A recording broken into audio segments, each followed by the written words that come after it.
Jones yn brwydro amdani ac yn cael y gorau ar arsan. Alex Jones yn dal i fynd.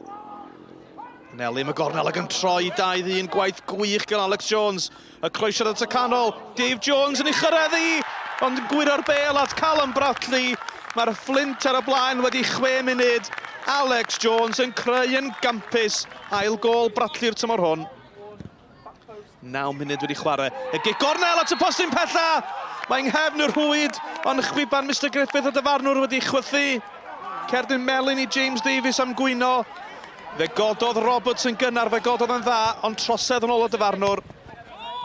Cyffyrddiad bler gan Dave Cottrell. A Jones yn ei hennill i.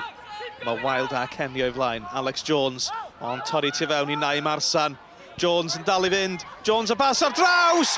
A mae Jack Kenny yn dyblu mantes o Flint. Unwaith yn rhagor, Alex Jones yn creu yn gampus. Hart ar gig gornel. Mae'n cael ei chlirio. Cyfle arall i Hart.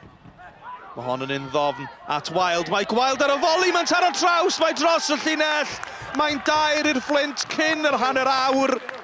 6 gol mae Wild y tymor hwn. Fe ddath o hyd i ffordd i'w rhoi yng nghefn y rhwyd.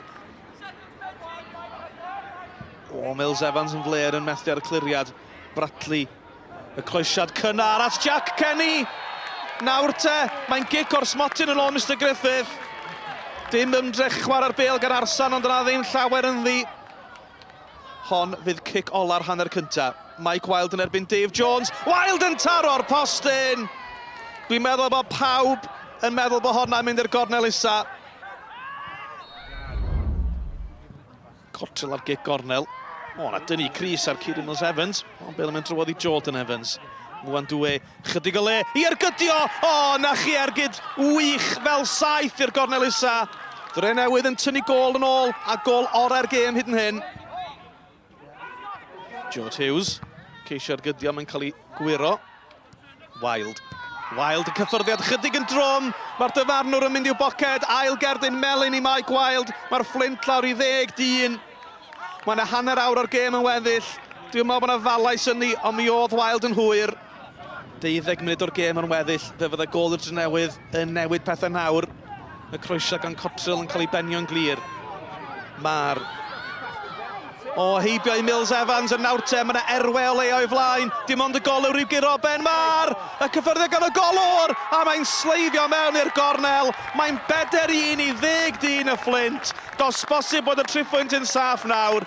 Ben Mar a gol unigol wych, fe orffennodd e'n hyfryd.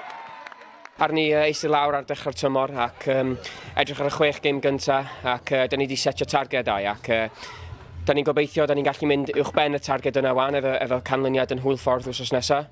Da ni'n gwybod dio ddim yn mynd i fod yn gêm hawdd wrth gwrs trefeilio lawr fanna. Ond nawn ni baratoi unwaith eto os yma.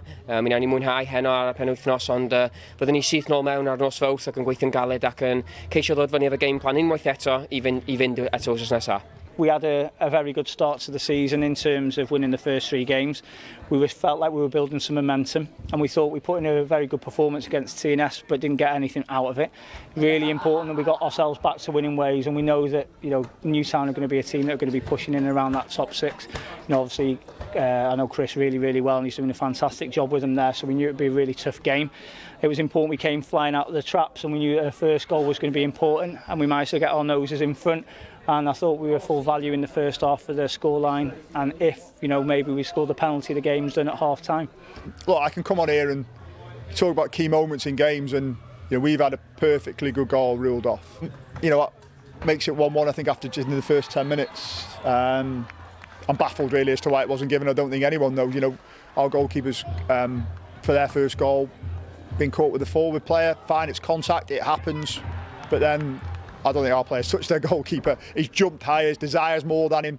And that goes in, and we'll never know how the afternoon's going to pan out. But after that, then look, second best. No real qualms, no real complaints. I don't think we were good in any part of the pitch today, whether it was defensively, middle third, attacking third. The first couple of goals, 1v1 defending, simple. I think at one point it was 1v2 and we still managed to lose it out. The basics really of of play. And then you look at them second half, the balls we put in the box, the amount of corners that we had, and they defended it well. So listen, give them credit. It was their day today, it wasn't our day. Ben's played for me for a number of years. Ben Moore, I think he's an underrated footballer. I think we've got a lot of underrated footballers at the club currently. He's played in a number of different positions for me in the past, and when he got through one-on-one, we were saying, you know, he used to play up front a couple of years ago and we fancied him to take the chance. So, you know, a great moment of individual brilliance that enabled us to actually see out the remainder of the game.